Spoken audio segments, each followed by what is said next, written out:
into the Nigerian export ledger under the non-oil policy tagged RT200 with a target of earning $200 billion in the next 3 to 5 years.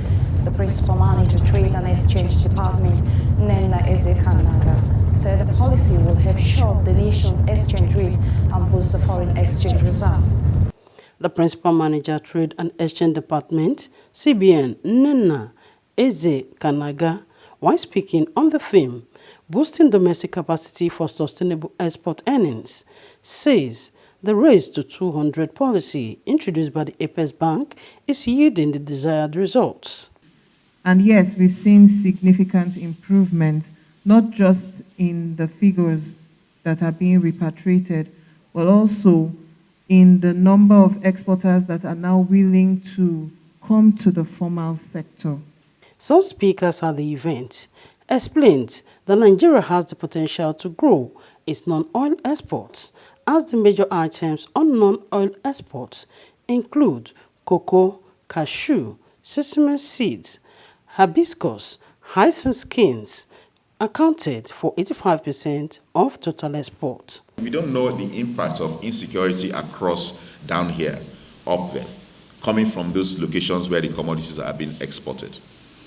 And not only is it affecting non-oil exports, it's also affecting oil exports.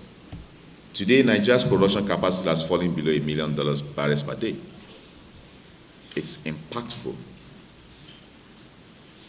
And when you go to certain locations where the hubs for agri production, you find out that they're not able to really export or produce the way they should at those locations.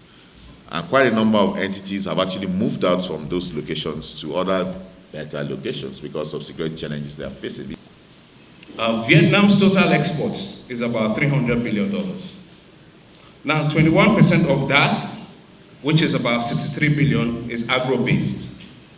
In 2021, Nigeria's total exports was about 45.7 billion, which is about 72% of Vietnam's agro exports. Our total exports, crude and non-oil.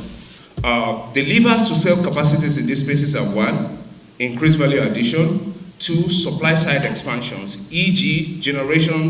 regeneration of our aging plantations, and addition of new or greenfield plantations to the national supply grid. Nigeria, as we know, has been experiencing a number of challenges affecting exports, especially on agricultural commodities in the country. It only points to the fact that Nigeria must promote non-oil export at all costs, and there is no better time than now. They observed that the export business has a comparative advantage with policy alignment. Key drivers of underlying market performance will improve. Nkiru Nwokedi, AIT News, Lagos.